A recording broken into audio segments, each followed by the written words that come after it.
narcóticos a administrar, como también va a depender de lo que llamamos la memoria frente al uso de opioides de manera crónica. Y esto se ve mucho en pacientes que utilizan este tipo de medicamentos, no solamente para manejar el dolor, sino como parte de una adicción a estos narcóticos. Haciendo un poco de historia, la palabra opiáceos o narcóticos también a veces mal llamados, porque no solamente es la narcolexia, que es uno de los efectos que producen tras la administración de estos medicamentos, ¿no? Vienen de la palabra opio. El opio es una planta que fue cultivada en Asia Menor, en la India y en el extremo oriente, ¿no? Del Papaver somniferum. Su uso es muy antiguo y se considera como una de las drogas más antiguas en el mundo. Sin embargo, su uso como medicamento se da recién a finales del siglo XVIII. Es a principios del siglo XIX que se conocen los efectos que produce esta adicción al opio. Incluso se habla de la guerra del opio entre las dos Chinas y la Inglaterra. El opio se extrae, como saben ustedes, de la amapola, que contiene varios alcaloides que se dividen en dos grandes grupos, en el grupo de los fenantrenos y en el grupo de las benzil-isoquinolinas. El principal representante del grupo de los fenantrénicos es la morfina, ¿no? En un 10%, la codeína en un 0.5% y la tebaína en un 0.2%. Mientras, en lo que se respecta a los derivados benzil-isoquinolínicos, el más importante es la papaverina y la noscapina. Este grupo de alcaloides tienen otros efectos que están en relación a la relajación que producen sobre la musculatura lisa intestinal y de los esfínteres, y en el caso de la noscapina, por su efecto antitussígeno.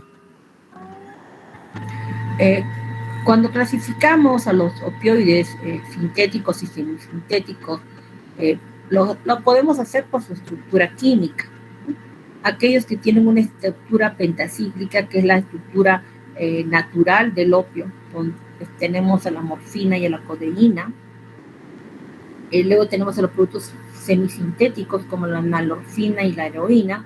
Ya los derivados morfinómicos tienen también una estructura pentacíclica como la oxicodona, la nalbufina y la naloxona.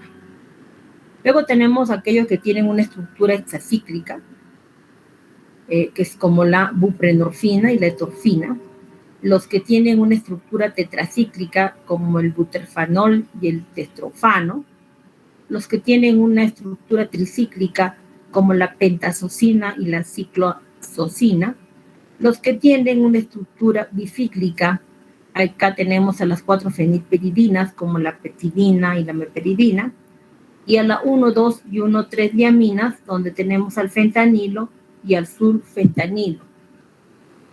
Luego tenemos otros grupos que son los derivados de la 3,3-denilpropilamida, donde tenemos a la metadona y el dextropropoxifeno.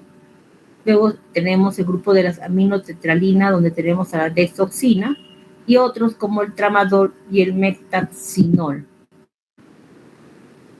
Con respecto a los receptores opioides, hemos dicho al inicio de esta presentación de que el organismo produce unos péptidos opioides que se activan frente a las situaciones de estrés, ¿no? Frente a situaciones de dolor, ¿no? Frente a situaciones de trauma. Y estas se dividen en 3 tipos, ¿no? Se dividen en los opioides endógenos del grupo de las encefalinas, del grupo de las dimorfinas, del grupo de las beta-endorfinas. Las dos primeras se producen a nivel de la sinapsis, a nivel de la transmisión nerviosa, y tienen un corto efecto, un tiempo muy corto de acción, ya que rápidamente se recapta y se inhibe. No tienen más de 3 minutos la acción de las encefalinas y las dimorfinas.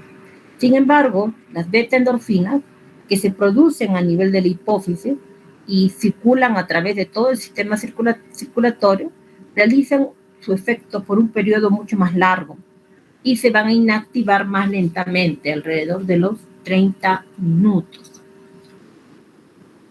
Las drogas que son derivadas de la morfina, ¿no?, van a producir analgesia por interacción con uno o más de estos receptores opioides, imitando la acción que producen los péptidos opioides endógenos. Así se habla de 3 tipos de receptores opioides, el mu, el delta y el kappa, y hay incluso evidencia de subtipos de estos receptores opioides. ¿Cómo actuaría? ¿Cuál sería el mecanismo de acción de los opioides o los narcóticos? Todos ellos se acoplan a la proteína G, los cuales tienen 7 dominios hidrofóbicos que atraviesan la membrana celular, la bicapa lipídica. Se encuentran todos estos receptores ampliamente distribuidos en todo el sistema nervioso central, y se sabe que los receptores mu tienen una mayor densidad, una mayor distribución en aquellas regiones del sistema nervioso central que están en relación a la nocicepción y a la integración de la sensitividad motora, mientras que la distribución de los receptores delta es menos extensa. Con respecto a los receptores kappa, estos están también localizados en las áreas que tienen que ver con la nocicepción, como la sustancia gris periaqueductal, y también están relacionados este receptor, el receptor kappa, con la regulación del balance hídrico y con la ingesta alimentaria. En el sistema nervioso, ¿no?, estos péptidos opioides endógenos, ¿no?, se liberan de forma tónica o tras un estímulo, produciendo una despolarización que se une a los receptores opioides que están localizados muy cerca del lugar donde estos se liberan, ¿no?, las encefalinas o la dimorfina, o a veces en localizaciones mucho más lejanas. Sin embargo, son rápidamente inactivadas a nivel extracelular por las peptidasas que convierten o transforman estos péptidos activos en fragmentos inactivos. La gran distribución de estos péptidos opioides a través de todo el organismo refleja las numerosas funciones que tiene el sistema de opioides endógenos, ¿no? Así sabemos que tiene un rol en la respuesta al estrés, en la función sexual, en el balance hídrico, en el control autonómico, como también en la modulación nociceptiva y la respuesta al dolor, que es la que nos interesa fundamentalmente a nosotros, y de ahí su uso en anestesia. También están involucrados en el control y la activación de la liberación del hormonal de la pituitaria y de la médula adrenal, la regulación del sistema inmune y el crecimiento celular, actuando como neuromoduladores y agentes neurotróficos. Sabemos que estas acciones de los opioides son inicialmente inhibitorias, que se producen alteraciones en los canales iónicos de potasio y calcio, y la activación de los receptores mu y delta van a incrementar la conductancia al potasio, aperturando los canales a estos, mientras que los agonistas de los opioides causan el cierre de los canales de calcio, reduciendo la conductancia al calcio. Acá tenemos el receptor opioide, con el puntero lo estoy indicando, está en esta membrana celular, en una capa lipídica. Este es un receptor mu para opioide, ¿verdad?, que está muy cerca de la sinapsis, ¿verdad?, donde llegan estos neurotransmisores para acoplarse a nivel del receptor, que va a estimular la conductancia, como me he dicho, a través del potasio, y haciendo que el potasio salga de la célula y el sodio ingrese, ¿verdad?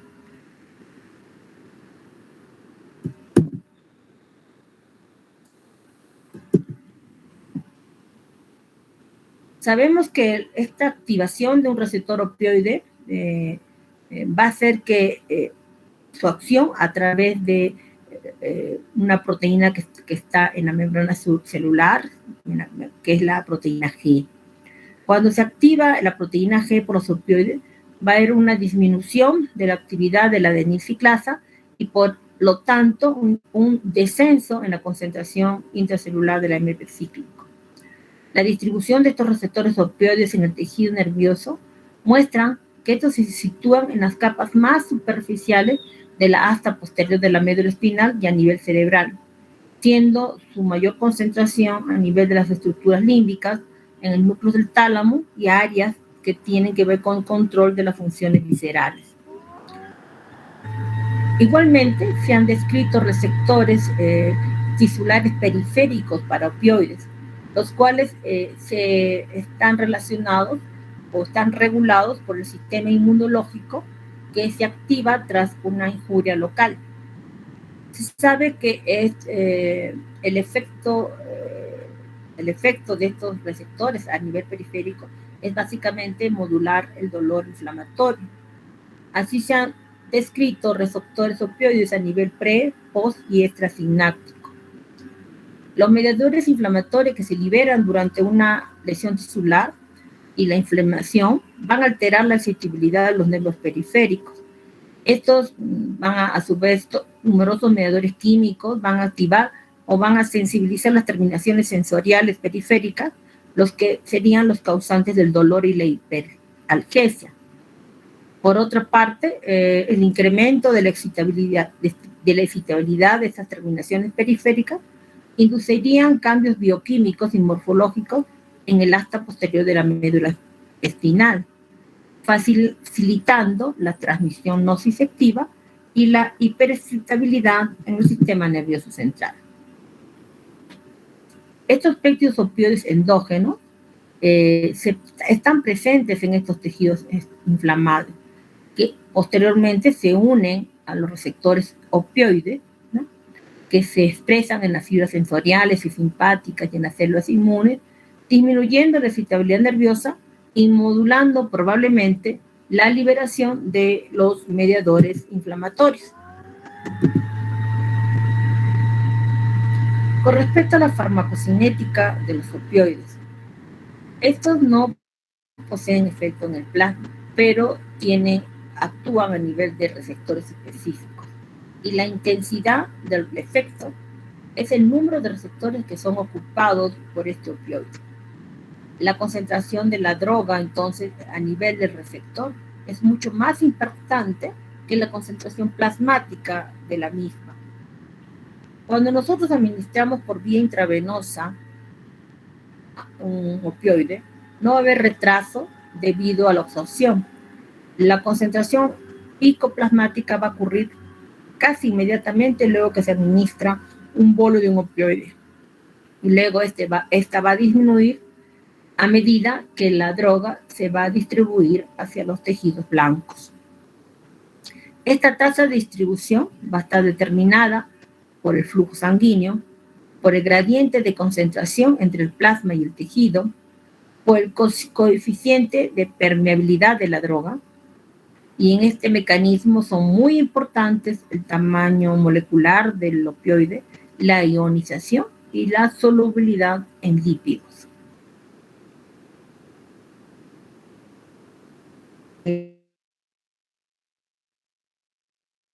Que es metabolizado por esterasas inespecíficas en la sangre y en otros tejidos. Va a biotransformarse hacia metabolitos inactivos que van a eliminarse por el riñón. Los opioides, por lo general, se administran no solo por vía intravenosa, también pueden ser administrados por vía subcutánea, por vía intramuscular, por vía oral, nasal, epidural, intratecal, intraventricular, intraarticular. Y en los recién nacidos se ha visto que el pasaje hacia el sistema nervioso central de los opioides va a estar facilitado porque hay poco desarrollo de la barrera hematoencefálica en estos niños, en los recién nacidos. El cambio en el pH en los tejidos va a alterar la ionización de los fentanilos. La alcalosis ventilatoria va a incrementar la fracción no ionizada y la unión a proteínas, en tanto que la hiperventilación va a aumentar la vida media beta del fentanilo en un 60%. Todas las patologías que me van a disminuir el flujo sanguíneo hepático van a prolongar la duración de estos, como aquellas que aumentan la presión intraabdominal, las cardiopatías de bajo flujo, la hipoxia, la hipercapnia, la ventilación mecánica, la sepsis y la hipovolemia. Con respecto a la acción sobre los receptores, sabemos que los opioides se pueden clasificar en agonistas puros, en agonistas parciales, en agonistas antagonistas y en antagonistas. Dentro del grupo de los agonistas puros tenemos a la morfina, pepridina, fentanilo, alfentanilo, sulfentanilo, remifentanilo, tepropoxifeno, tramadol y codeína. Dentro de los agonistas parciales tenemos a la buprenorfina. Entre el grupo de los agonistas antagonistas, la analbufina. Y dentro del grupo de los antagonistas, la naloxona, que se considera el revertor, ¿no? El revertor de los opioides.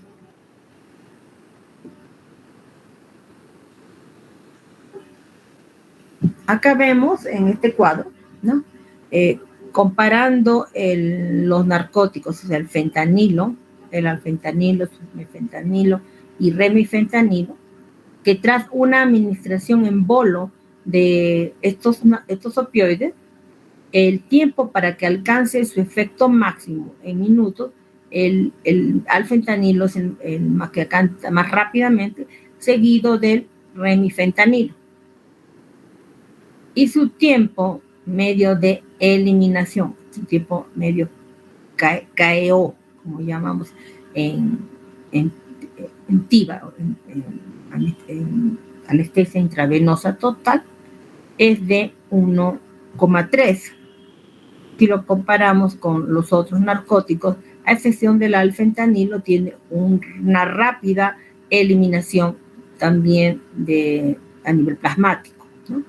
Una rápida acción y una rápida eliminación, comparado con el remifentanilo, que se demora mucho más tiempo en ser eliminado comparándole con los otros narcóticos.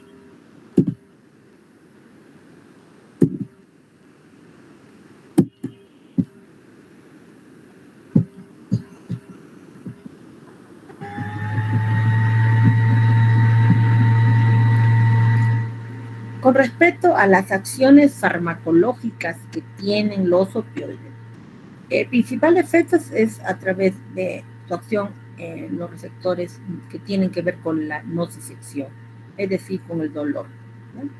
Sabemos que ante un estímulo nocivo se van a activar primero las fibras mielinizadas, que son las más rápidas, las tipo A, las mielinizadas tipo A o delta, con una rápida velocidad ante un estímulo, sobre todo mecánico intenso.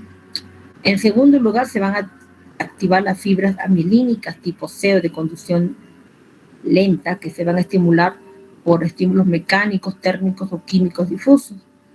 Son los opioides los que modulan selectivamente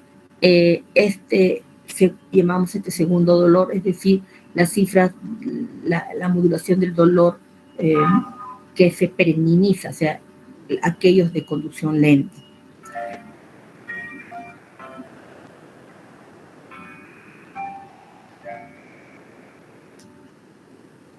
Estoy en clases. Estoy en clases en este momento.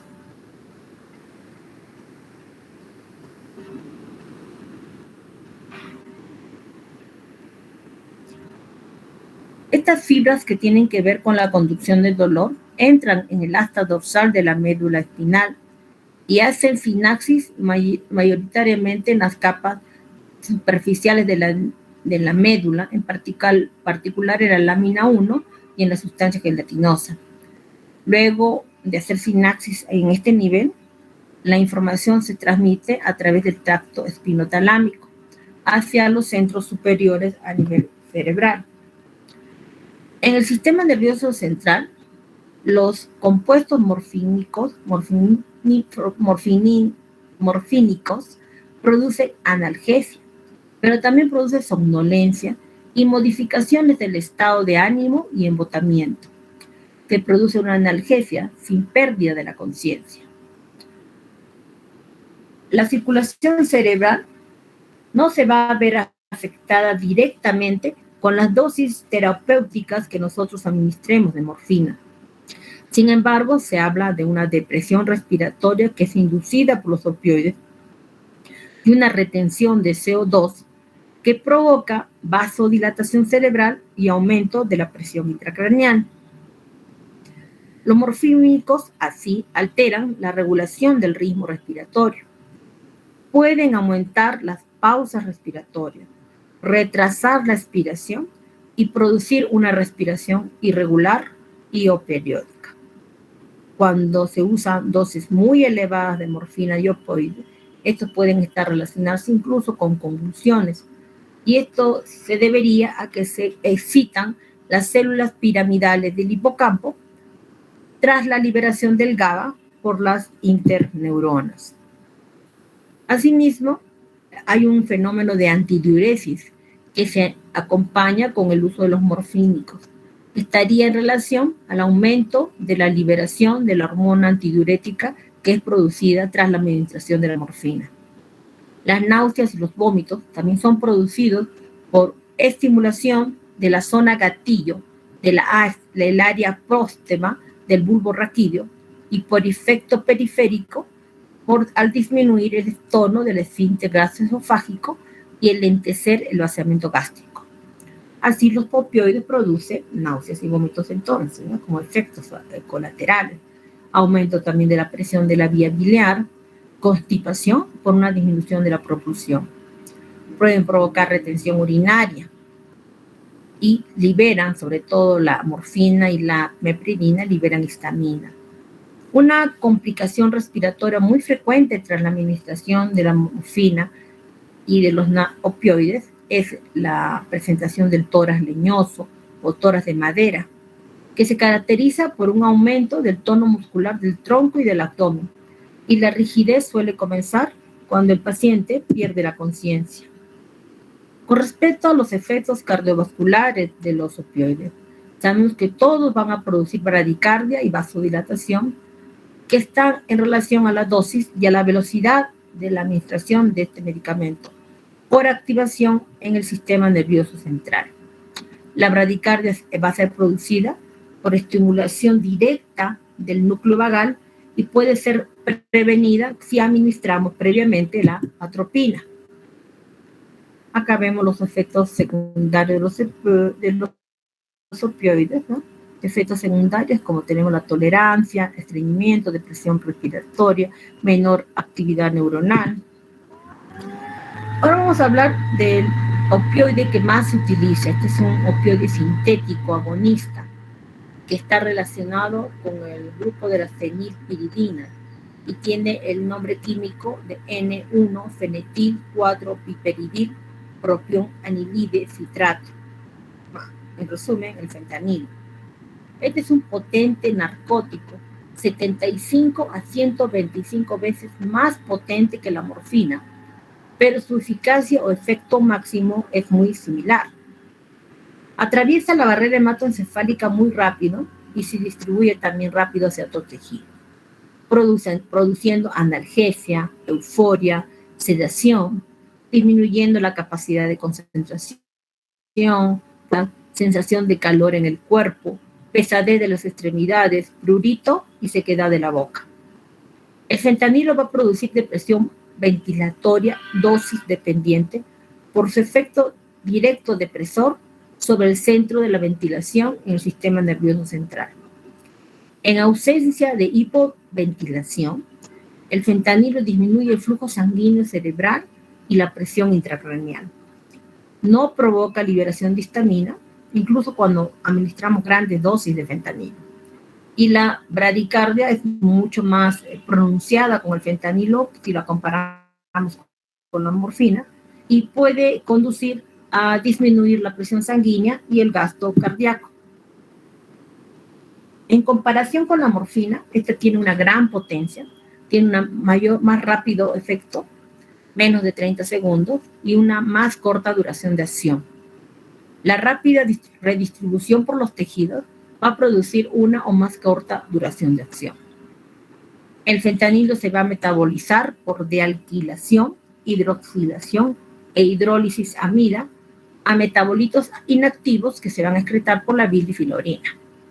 La vida media de eliminación total del fentanilo, o vida media beta, es de 185 a 219 minutos, que refleja el gran volumen de distribución que tiene este opioide.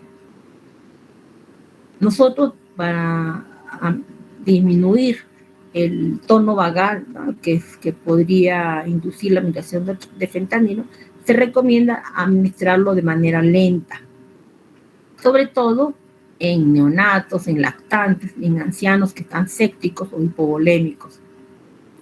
La hipotermia y la acidosis van a prolongar el efecto de los fentanilos al permitir el acúmulo de las moléculas dentro de las células nerviosas. El fentanilo se administra por vía intravenosa, intramuscular, transmucosa, transdérmico e incluso por vía epidural o intratecal. Otro de los opioides que más se utilizan en anestesia es el remifentanilo, que es un agonista específico de receptores mu, con una relativa unión a receptores kappa y delta. Su perfil farmacodinámico es muy similar al fentanilo. Sin embargo, tiene una potencia cuando se administra por vía intravenosa de 2 a 3 veces el fentanilo. Llega al mismo efecto máximo, es decir, tiene la misma eficacia. Su pKa es de 7.7 y el pH de la solución a inyectar es de 2.5 a 3.5. Es un derivado piperidínico muy similar al resto de los fentanilos, pero tiene en su molécula un enlace éster que hace que pueda ser metabolizado en sangre por las esterasas sanguíneas y otros tejidos, permitiendo su rápido y extenso metabolismo sin que haya una participación por el hígado. Tiene una vida de distribución alfa muy corta, 50 segundos aproximadamente, y una vida de eliminación beta también muy corto, de 3.8 a 6.3 minutos, con metabolitos activos, pero de escasa eficacia y potencia, que no van a contribuir a su efecto farmacológico. Su comienzo de acción es muy rápido, muy semejante al fentanilo. Su duración de acción está muy corta y su volumen de distribución también es muy pequeño, de 0,39 litros por kilo. Su farmacocinética se va a caracterizar por un pequeño volumen de distribución, un rápido aplanamiento plasmático y una acción poco variable y bastante previsible, y se une casi en un 70% a las proteínas plasmáticas. Se considera un analgésico potente que tiene una estabilidad hemodinámica que podría ocasionar náuseas y vómitos, depresión respiratoria, dependiendo de la dosis, que tiene una sinergia muy escasa con otros agentes inductores, modifica también la respuesta a nivel de los linfocitos T, causa también rigidez muscular, y si se asocia con otros sedantes y analgésicos, podrían condicionar una depresión respiratoria. Puede causar adicción, tiene una inhibición importante con los efectos neurovegetativos intraoperatorios y tiene patrones de electroencefalograma muy similar a los otros fentanilos.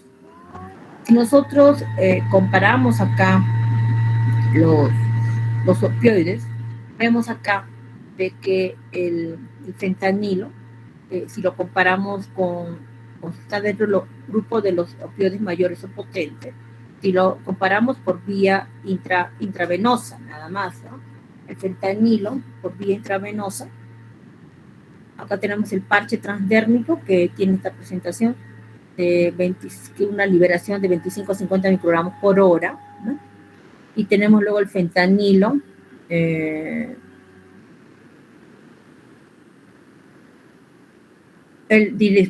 la morfina por vía intravenosa, que se administra 10 miligramos, o puede ser administrado de 10 a 20 miligramos o 30 miligramos como dosis tope para usar de morfina intravenosa en 24 horas. ¿No?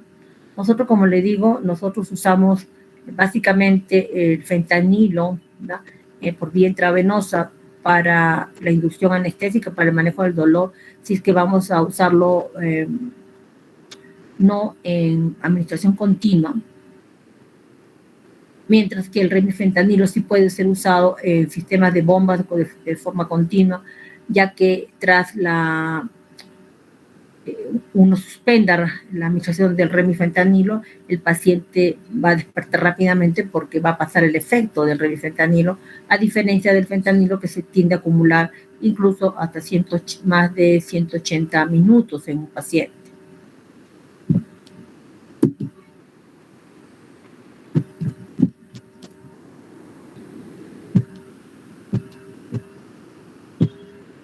Luego vamos a tocar ahora de la naloxona. La naloxona es un opioide antagonista, ¿no?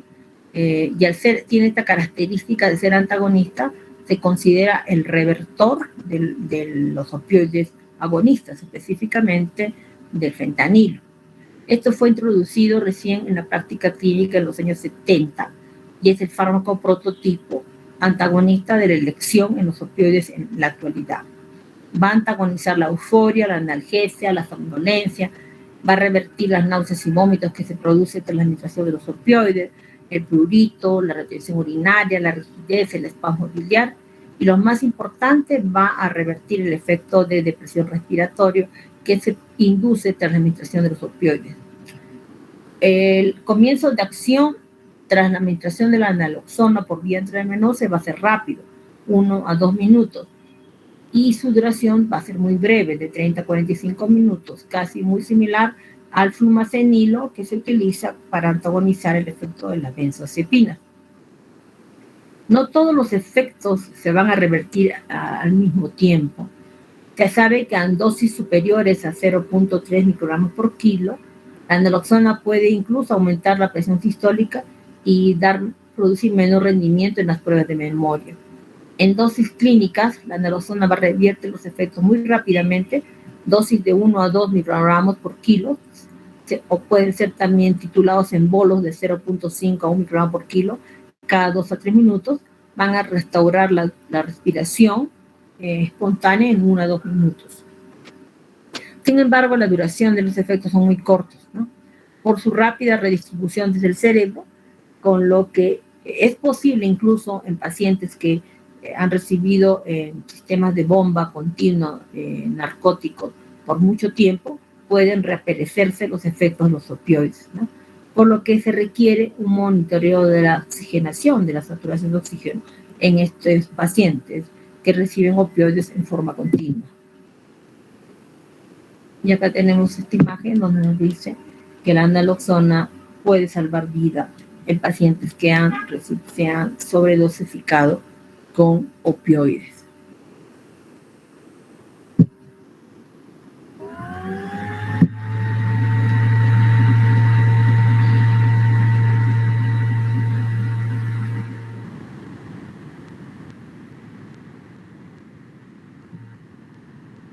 Como han visto ustedes, el tema de los opioides se ha hecho en la segunda unidad porque los opioides se utilizan por vía intravenosa como un agente más en la inducción anestésica para el manejo de la nocicepción, del manejo del dolor, sino que también se utilizan en la anestesia regional, que es lo que vamos en esta segunda unidad, porque hay receptores opiáceos a nivel de la médula espinal, por lo cual nosotros administramos también opiáceos en las anestesias espinales y en las anestesias epidurales. No sé si hubiera preguntas sobre el tema de hoy.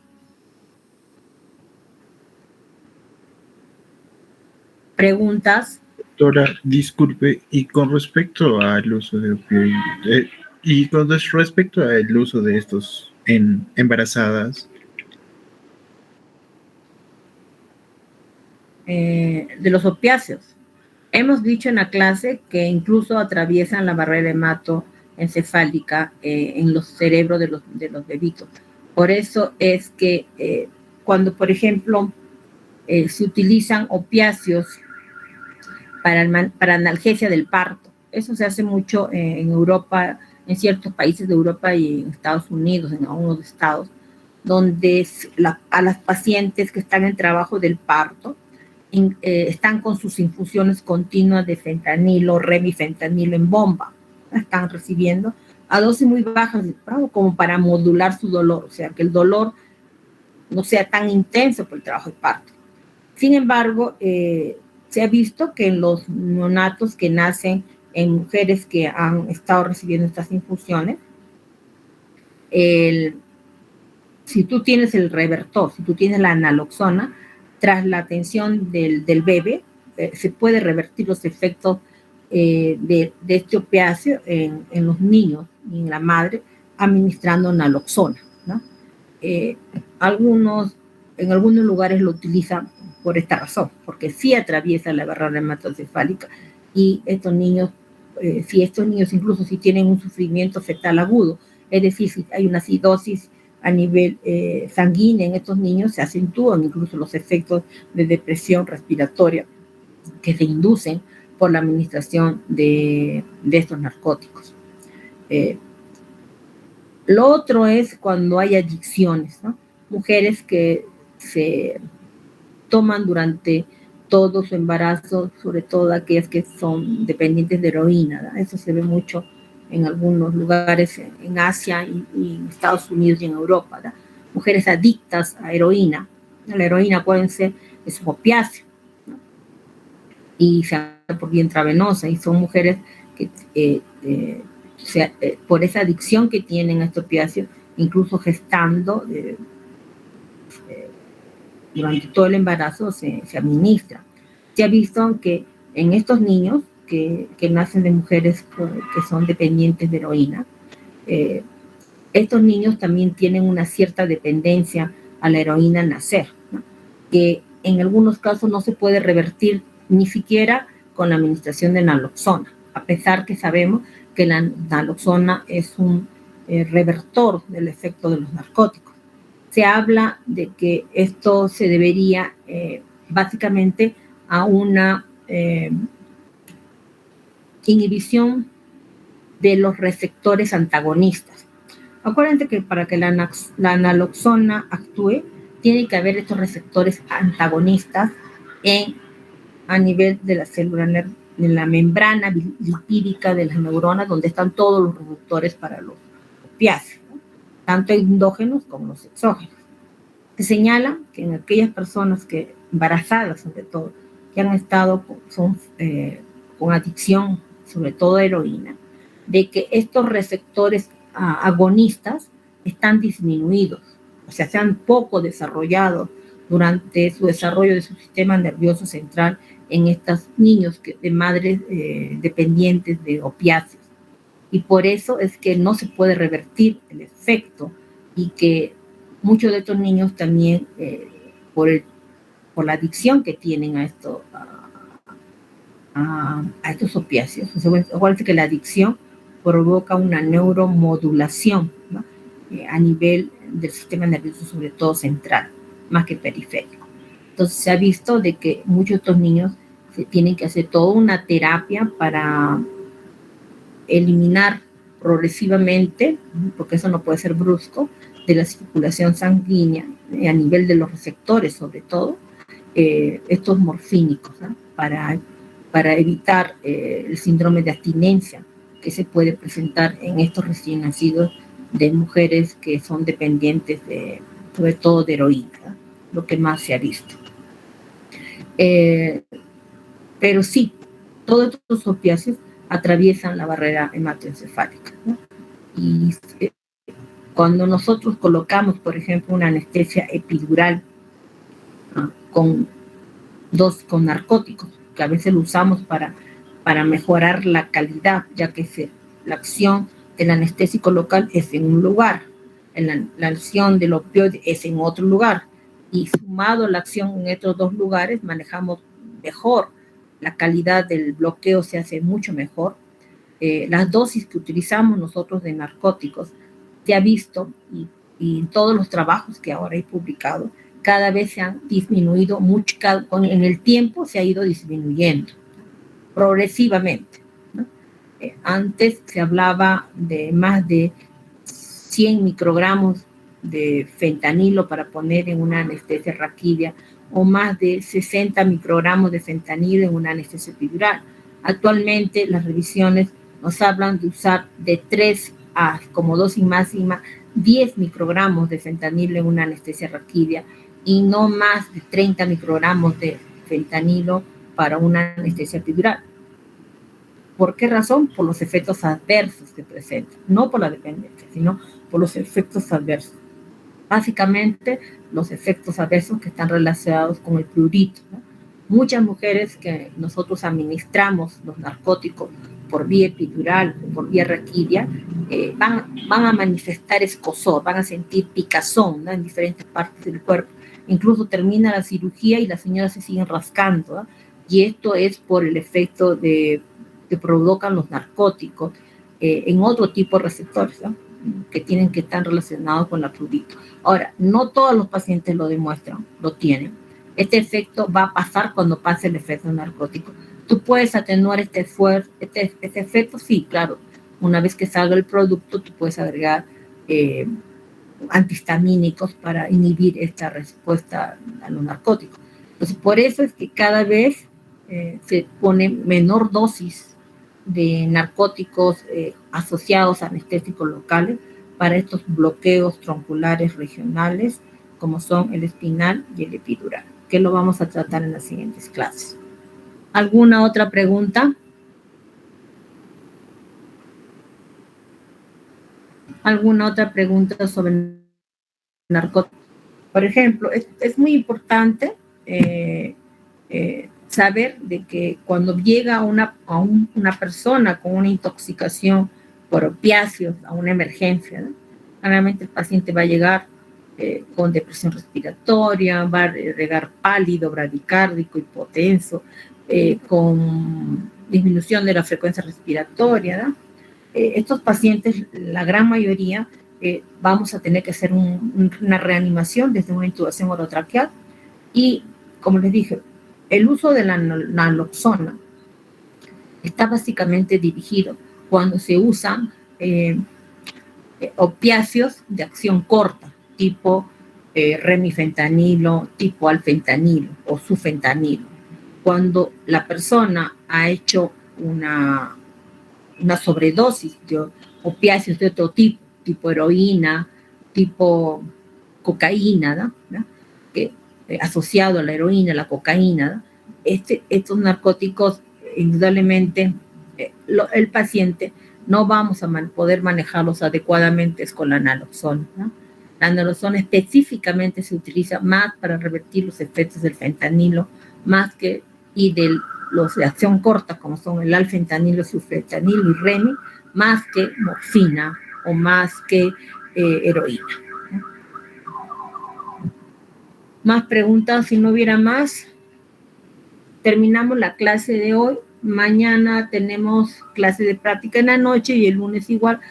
Para avanzar lo de las prácticas, coordinaré con el delegado para el examen de práctica, probablemente sea el próximo sábado. El examen de práctica va a involucrar todas las diapositivas de las clases que hemos hecho y en ese caso solamente yo pongo 2 casos clínicos. Entonces son 15 preguntas que valen 1 punto y 2 casos clínicos, cada uno de 2.5 para tener la nota de 20. ¿No? Eso coordinaré con el delegado para el examen de práctica. Sí, Diana Condori Chaña quería hablar. Doctorita Amada, disculpe, cuando llamo a la asistencia en casa del niño, mi red me ha estado fallando y he tenido que hacer una recarga para poder ingresar, doctorita. No sé si me podría considerar, doctorita, la asistencia. Ok.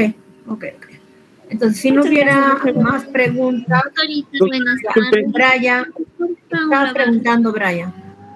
Doctorita, bueno, en mi condición de delegado doctor, doctora, quiero pedirle, no sé si habría la posibilidad de dar un examen recuperatorio del examen teórico.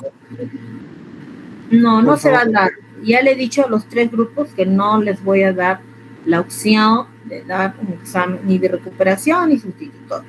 Lo que se va a hacer es promediar la nota del examen con la nota del seminario, que ya saben cuál es, ¿ya? Porque ya les he dicho cuál es su nota. Esas dos notas se promedian 50%, y la nota de la primer aporte. El sustitutorio se va a dar al final, una vez que se den las 3 exámenes de cada unidad, y se va a dar un sustitutorio, un examen que sustituye a la nota más baja. Eso va a ser al final, después de los 3 exámenes. Otra consulta, doctora. ¿El examen práctico cuánto tiempo va a durar, doctorita? Igual 25 minutos, son 15 preguntas de marcar y 2 casos clínicos. Ya, doctorita, un favor, doctora. No sé si para los próximos exámenes de repente podamos aumentar un poquito más de tiempo. Algunos no nos alcanzó el tiempo para completar todos los casos clínicos, entonces consideramos que para desenvolvernos de mejor manera en los casos clínicos se requiere un poquito más de tiempo, ya que en las preguntas de marcar también ocupamos parte de todo el tiempo, entonces se nos queda muy, muy corto. Entonces no sé si habría la posibilidad, doctora, que para los próximos exámenes se nos regale un poco más de tiempo, por favor. Sí, lo vamos a prever porque estoy preveyendo que el examen segunda unidad y el tercero sea presencial. Eso lo voy a coordinar con secretaría. Está bien, creo que si se hace presencial, ustedes van a estudiar. Si hacen virtual, van a seguir, porque salvo verdades, chicos, han copiado y pegado las respuestas erradas en los casos clínicos. O sea, sí se han copiado, porque son lo mismo, la misma respuesta. De repente no es en su grupo, o de repente sí lo es, porque he leído tanto, porque yo tengo que resolver. Este examen yo lo resuelvo, ¿no? Yo lo tengo, las preguntas de los casos clínicos.